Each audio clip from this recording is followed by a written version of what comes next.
Hoy vamos a estar hablando con la doctora Valentina Serna sobre la inflamación, qué es buena, es mala, qué tiene que ver con condiciones de salud, cómo prevenirla, cómo trabajarla.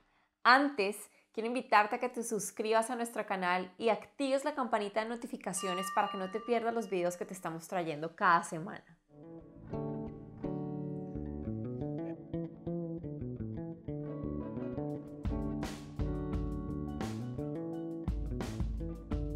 Listo, ahí estás. Muy Hola, bien, buenos días. Bueno, entonces les contaba.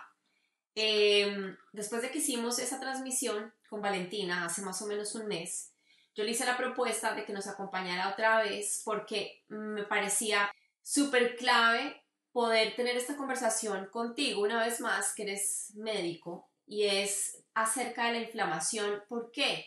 Porque es un tema, digamos que para la gente que está interesada o que está medianamente familiar con temas de salud, muy seguramente han oído hablar de este tema.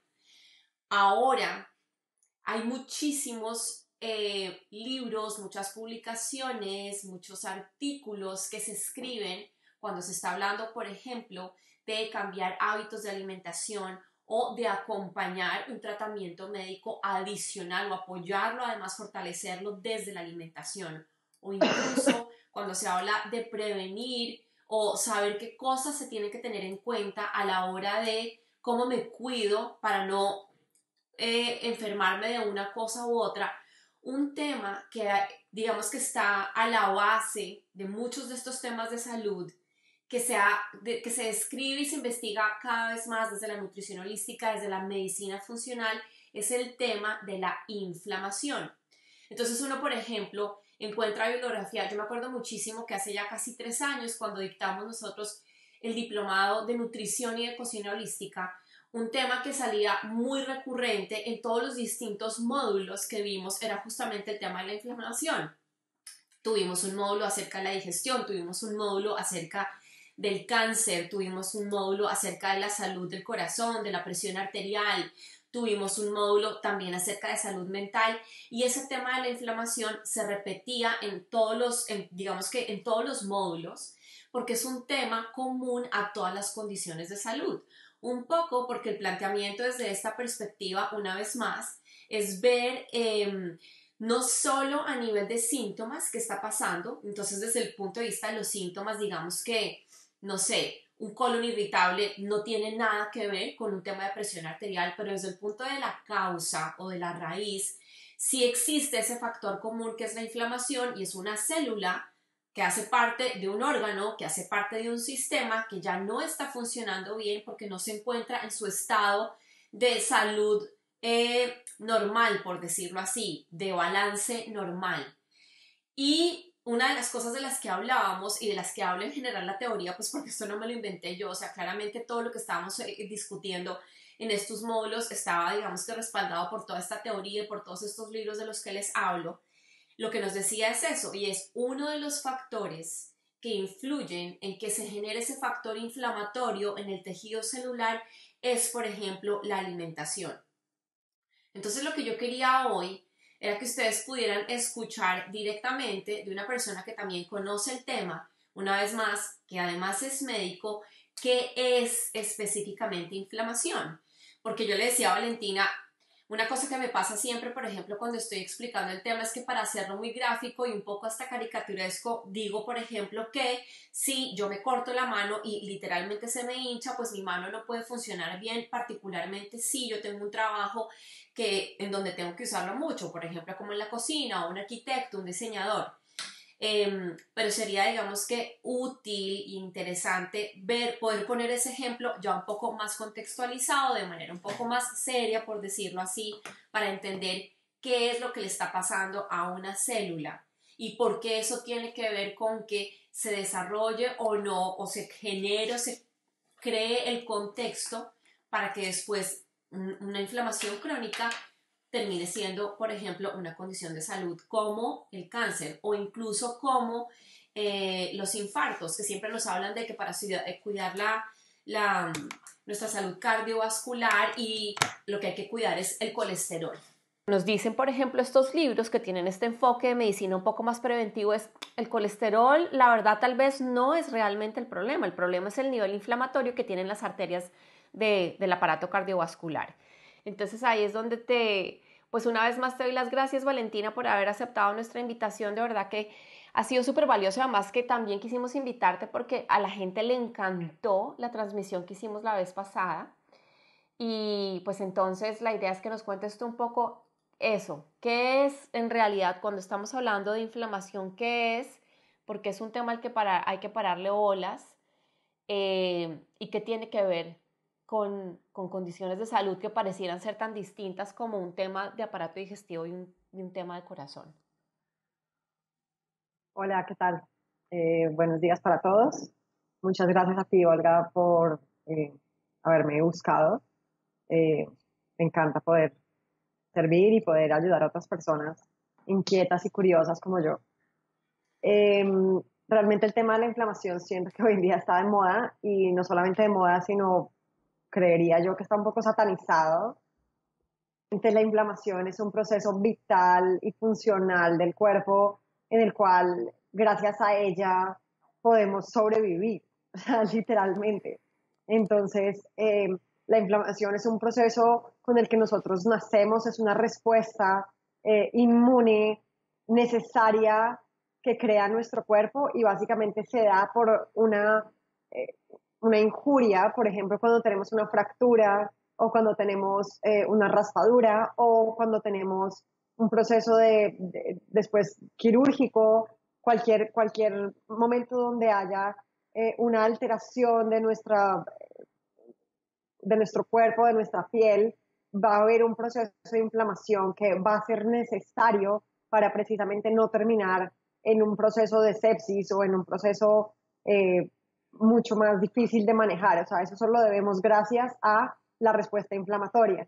La respuesta inflamatoria, entonces, lo que hace primero es el reconocimiento de que hay una infección o hay una injuria. Una vez reconoce, eh, evalúa nuestro sistema si hay daño o no, ahí se activa todo lo que es la respuesta eh, inmune innata.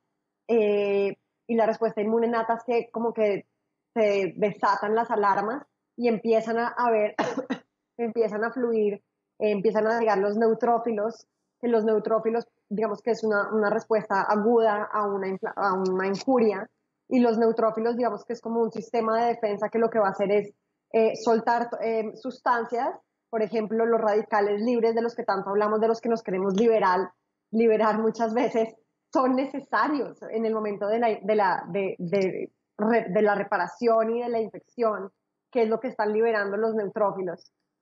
También llega también los linfocitos a ayudar y a liberar las citoquinas proinflamatorias.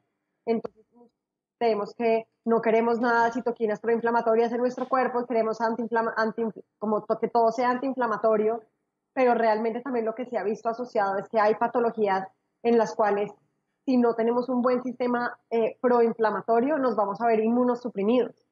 Entonces, lo más bonito, y por eso también me encanta el tema de la microbiota, es que se la pasa todo el tiempo intentando tener un balance entre lo proinflamatorio y lo antiinflamatorio, porque es que se requiere del proceso inflamatorio.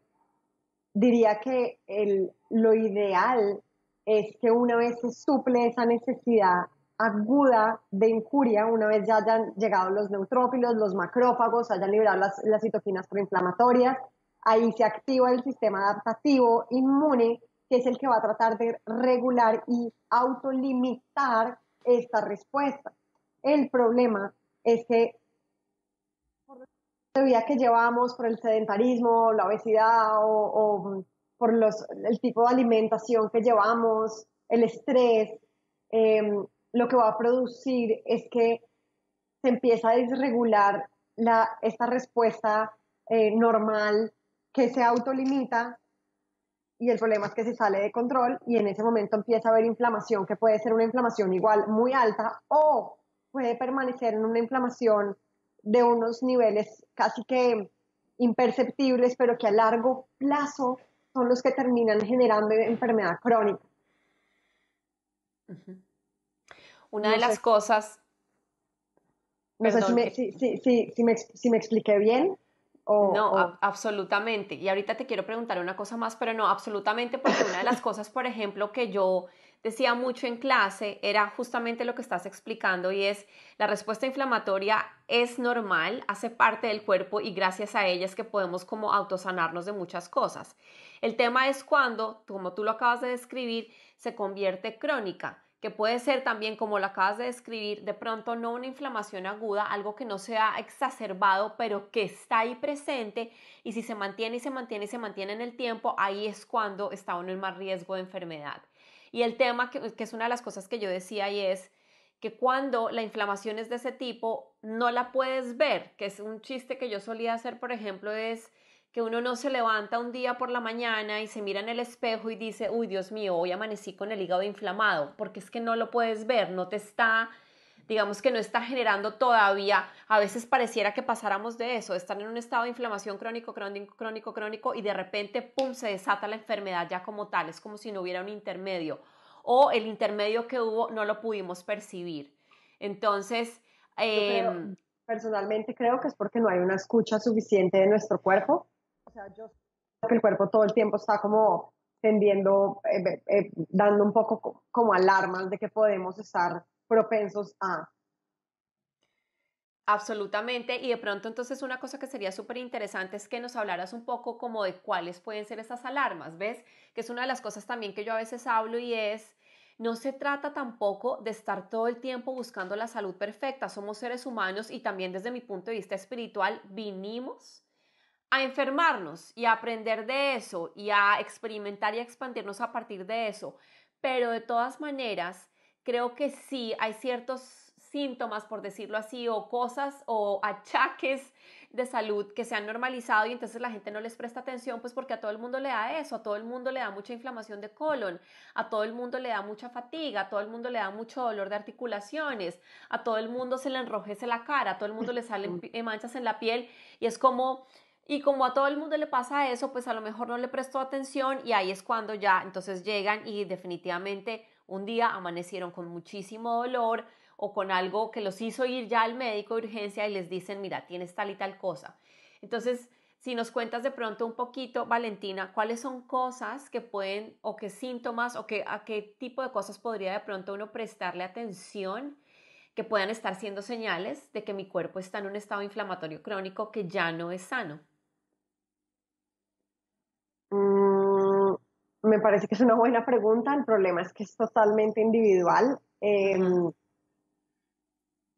Hay una especialización que estoy haciendo muchas veces, dicen, digamos, hablan del tema del estrés y refieren que, digamos, el estrés no causa infección, lo que causa es que uno sí sea más propenso a infección. O sea, quiere decir que como de alguna manera el estrés disregula nuestra respuesta inmune, vamos a estar más propensos a infecciones. Entonces, para mí un sistema de alarma sería qué tanto estrés estamos siendo sometidos. Eso sería uno. Y dos, Ujú. es que cada persona, para mí, digamos, un sistema de alarma en mi cuerpo son las alergias. ¿Ok? Pero para una persona puede que no sean las alergias, porque las alergias de alguna u otra manera también son inflamación. Puede que sea Ujú. una enfermedad autoinmune que no se le ha diagnosticado aún, pero que está casi que en un estado eh, latente, o puede ser el colon, o puede ser, ¿sabes? O sea, realmente yo no me atrevería a decir como una cosa universal. Ujú. De pronto el estrés es universal, Ujú. pero aparte de eso, creería que cada uno tiene algo en su cuerpo que es una señal de alarma, puede ser desde una amigdalitis a tener sobrepeso, a tener alergias, a tener enfermedades autoinmunes, a tener diabetes. Ujú. El estrés es una cosa a la que también quiero de pronto ahorita hablar un poquito más, pero entonces si nos vamos, listo, si nos vamos entonces a, existe una inflamación que ya no es sana y que ya no es útil para el cuerpo y que hay cosas que yo puedo, tú decías, como lo decías, es normal tener, es normal, no solo normal, sino es necesario tener procesos inflamatorios en el cuerpo para poder autorregular ciertas cosas, pero cuando ya se convierte crónico por ejemplo, los malos hábitos o la contaminación, etcétera, ahí es cuando se convierte en un problema.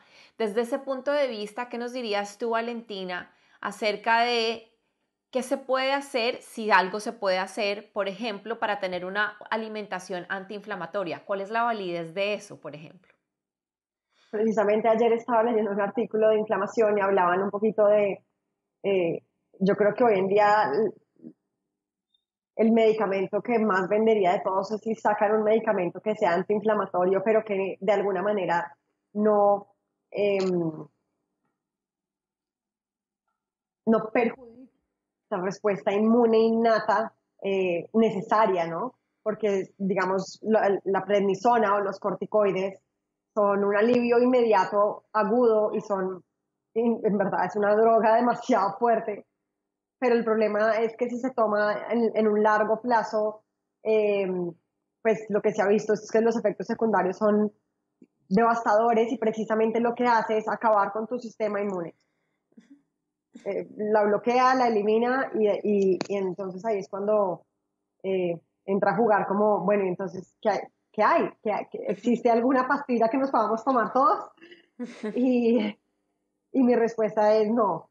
O sea, yo creería que por ahora no la hay. Yo creo que es muy, muy necesario el tema de la microbiota porque realmente nos ayuda a regular mucho los procesos pro y antiinflamatorios, pero además sí se ha visto que para prevenir, digamos, estados muy proinflamatorios o tratar de tener un balance medio equilibrado, el consumo, digamos que omega 3 de buenas fuentes, el consumo de vitamina D, hacer ejercicio regular. Obviamente también se ha visto que, digamos, cuando uno hace un ejercicio en exceso, también puede llegar a ser proinflamatorio, entonces es precisamente lo mismo, ¿no? Es como encuentro un balance en el ejercicio y el alto consumo de frutas, yo diría que sobre todo de verduras, y además también se asocia en la prevención de la inflamación un sueño, más que una cantidad de horas determinadas, es la sensación de un sueño reparador. Súper, muchas gracias. Sí, una de las cosas que yo digo mucho también cuando estamos, bueno, ahora digamos que ya no hago tantos talleres de cocina, pero cuando estábamos haciendo mucho eso, era justamente que si no conozco muy bien o para tampoco ponerse demasiado médico, porque no todo el mundo tiene que entender el tema como lo entiendes tú, pero puede tener, por ejemplo, el conocimiento de que una buena alimentación puede contribuir. Un factor ahí protector importante es tener una alimentación que tenga un porcentaje alto de plantas, en donde la mayoría de alimentación, ojalá en una buena medida, esté compuesta por frutas, principalmente verduras, y no tantas carnes, por ejemplo, aunque tampoco estoy diciendo que hay que ser vegetariano, eso ya me han oído decirlo miles de veces, y también en donde el consumo de azúcares, harinas refinadas y empaquetados y procesados sea muchísimo más bajo. Precisamente hablando, traigo otra vez aquí el tema de Natasha Campbell. No quiero entrar aquí en un debate de los veganos y vegetarianos porque para mí eso no tiene ningún sentido, es como casi que hablar de política hoy en día. Eh, pero el tema de consumir altas cantidades de vegetales, para mí los vegetales, y según lo que dice Natasha Campbell, de alguna manera se asocian más y a desintoxicación de los organismos, y el consumo de proteína animal ayuda a esa crear building blocks, o sea, crear realmente las fuentes de los bloques que van a generar sostén. Claro, cada grupo digamos que de alimentos tiene su fortaleza. Yo por eso, yo sí digamos que tengo un sesgo en defender que la gente coma un poquito de todo, pero sí digamos que insisto mucho en ojalá en ese poquito de todo haya un poquito mucho de muchas plantas y de muchas verduras. Bueno, la última cosa y ya vamos entonces a darle la oportunidad a quienes nos están viendo si quieren hacernos preguntas. Cuando tú estabas hablando del estrés, es una cosa que me parece que, digamos que puede que sea un tema del que también se hable bastante ahora, que se conozca mucho, pero creo que es súper importante resaltarlo y darle un tiempito más porque una cosa que yo siempre he dicho y por eso vuelvo también a una de las cosas que conversábamos la vez pasada y es que para mí es absolutamente ilógico e inconcebible entender la salud solo desde el punto de vista de la alimentación, por ejemplo, porque aunque creo fielmente en el poder del alimento, lo he visto en mi consulta, lo veo en mi vida personal de manera bastante dramática, siento que no hay, y también es una cosa que lo veo mucho, no existe dieta perfecta que compense a una persona, por ejemplo, que emocionalmente no se encuentra bien o una persona que está sometida a mucho estrés. Y entonces, desde lo que yo conozco y desde lo que generalmente pongo en práctica en la consulta cuando estoy trabajando con la gente, es hablar de, por ejemplo, técnicas de respiración y de meditación para ayudarle a la gente a desacelerar la producción de hormonas de estrés, a desactivar las respuestas del sistema nervioso, como por ejemplo de la amígdala que se activa muchísimo cuando la gente está bajo periodos de estrés prolongados, para que vuelva a regularse y a normalizarse, digamos, la manera en que esos sistemas del cuerpo funcionan. ¿Hay alguna cosa, Valentina, que tú recomendarías o adicional de la que nos puedas hablar que tenga que ver con qué podemos hacer para, si ya estamos en un contexto que pone a las personas o que me pone en estrés, qué puedo hacer para ayudar a como reversar o prevenir que eso llegue como a afectar ya mi salud física? Em, cualquier cosa que diga va a ser controversial, ¿no? Em, pues realmente lo que dice la evidencia en medicina es el tema de los estilos de vida, que es lo que acabamos de hablar. Paralelo a eso, que digamos que es lo que de pronto puede tener más peso hoy en día, como en la literatura médica, que es el tema de los estilos de vida, temas nutricionales, sueño. Lo otro que yo diría sí es el tema de medicina como mente-cuerpo, y entre eso pues entra a jugar el tema de hacer yoga, de meditación, respiración consciente, mindfulness, biofeedback, guided imagery, que es como el tema de hacer como de manera individual, eso es como una imaginación guiada. Ujú, Se ha visto que funciona. Entonces son cosas en las cuales lo que se está intentando es dejar que el sistema simpático esté tan activo para empezar a tratar de entrar en una respuesta de relajación que va a activar el sistema parasimpático. ujú, ¿Ok? ujú, Y exactamente lo que se quiere de alguna manera es que cuando estamos sometidos a estrés, que la respuesta a estrés también es necesaria. El problema es cuando se prolonga esta respuesta y se vuelve crónico. Queremos desactivar un poco esas hormonas que se liberan con estrés prolongado, ¿no? Que es el tema del cortisol, la respuesta prolongada o sobreactiva de la amígdala, los glucocorticoides, las respuestas adrenales, ¿no? Que de alguna manera, pues además generan adición de grasa en el cuerpo, ujú, ¿no? Entonces, eh, sí, digamos que mi enfoque sería un poco el tema de cómo encontrar respuestas de relajación. ujú. Hay una cosa, bueno, una cosita que les quiero contar y ya vamos a cerrar de verdad así para las preguntas con respecto al tema del sistema nervioso simpático y parasimpático, pero de pronto porque tú no nos cuentas así, descripción súper breve, súper rápida de qué es sistema nervioso simpático y qué es sistema nervioso parasimpático. Porque ese Ok, es un tema eso. que lo lees un montón cuando estás leyendo sobre cómo manejar el estrés para afectar de manera positiva la salud del cuerpo. Ok, el sistema nervioso simpático y parasimpático hacen parte de un sistema nervioso que se llama el sistema nervioso autónomo, y de alguna manera también básicamente son antagonistas entre ellos dos. Ujú, Entonces, cada uno tiene sus funciones ya preestablecidas. Muchas de estas funciones son a nivel inconsciente, pero precisamente, digamos, haciendo la respiración, que es un proceso inconsciente, lo podemos llegar a volver consciente. Entonces, desactivamos de alguna manera este mecanismo de respuesta simpático y pasamos a nosotros poder ejercer algún tipo de poder para activar el sistema parasimpático, que normalmente actúa de manera autonómica. Por eso es un sistema nervioso autónomo, porque actúan solos. ujú, ujú, ujú. Pero de alguna manera ya hoy en día sabemos que tenemos herramientas para poder modificar su actividad, así Ujú, como... Sí. ujú. Sí, gracias Valentina. Te preguntaba porque es un tema, lo que te decía, que se lee muchísimo en términos como de la salud, desde la perspectiva de la medicina funcional, pero y lo he visto, lo veo mucho también en literatura en donde ves que el profesional de la salud está muy orientado a el trabajo desde la medicina y desde toda la ciencia, pero también desde lo espiritual. Hay, por ejemplo, una médica que me gusta muchísimo que se llama Lisa Rankin y entre sus publicaciones tiene un libro que se llama Mind Over Medicine, la mente sobre el cuerpo. Y una de las cosas que ella dice, todo ese libro está exclusivamente dedicado a hablar y a dar ejemplos. Esta mujer duró muchísimos años haciendo una investigación de por qué había personas que entraban en remisión de enfermedades que, digamos que desde la teoría médica son terminales.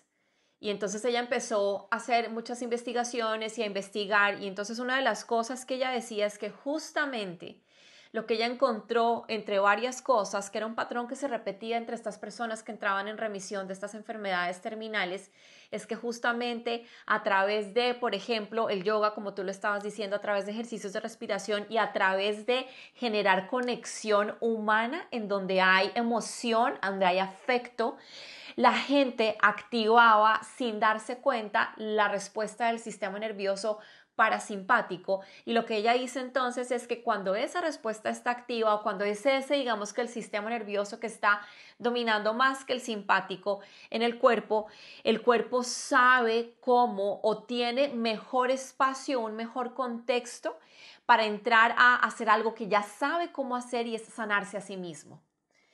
Eh, y entonces ahí es Eso es, cuando eso es, también, eso es, eso es lo que hoy dime. en día también se ha estudiado tanto. Hay un libro también que se llama Heal, me imagino que ya lo has oído, hoy en día está muy de moda el libro, un New York Times bestseller, pero precisamente todo eso de alguna manera lo que la medicina convencional lo es respuesta a placebo. Ujú, ujú, ujú, ujú, ujú, ujú. Entonces, digamos que antes ya para empezar a recibir las preguntas de ustedes, digamos que cuál es la conclusión, tal cual lo dice Valentina, ni hay que satanizar el tema de la inflamación, pero creo que sí es importante que lo entendamos porque eso, una vez más, como cuando hablábamos de la microbiota, nos pone en un lugar de poder frente a qué cosas podemos hacer para cambiar nuestra salud.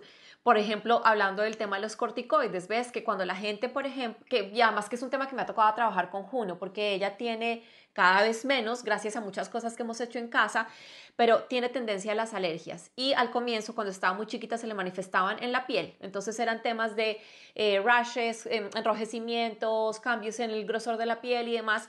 Y siempre que yo le decía mucho a Pavan, yo le decía, no la quiero llevar al médico porque yo sé que lo primero que me van a decir es que le quieren dar un corticoide, punto.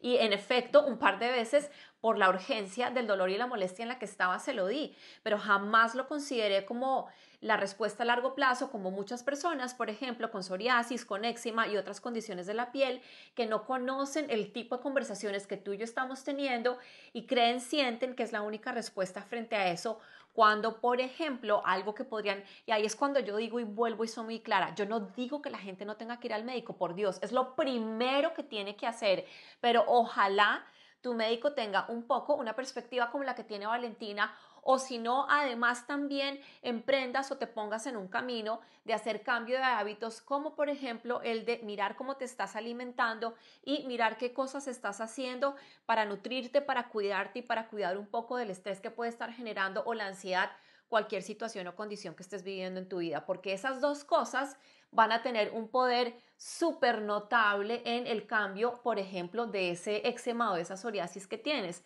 Y una vez más, lo he visto con mi hija. Entonces, creo que la invitación una vez más es, sí hay cosas que podemos hacer y son cosas que están a la mano del día a día y no tenemos exclusivamente que depender de medicamentos tan fuertes. Entonces, y para eso están personas como Valentina, nosotros en el contenido que creamos y muchísima literatura que les puede ayudar a seguir profundizando en estas cosas en las que están curiosas y por las cuales nos están acompañando hoy aquí. Pues entonces vuelvo y te doy las gracias. Muchísimas gracias, Valentina, por haber estado con nosotros.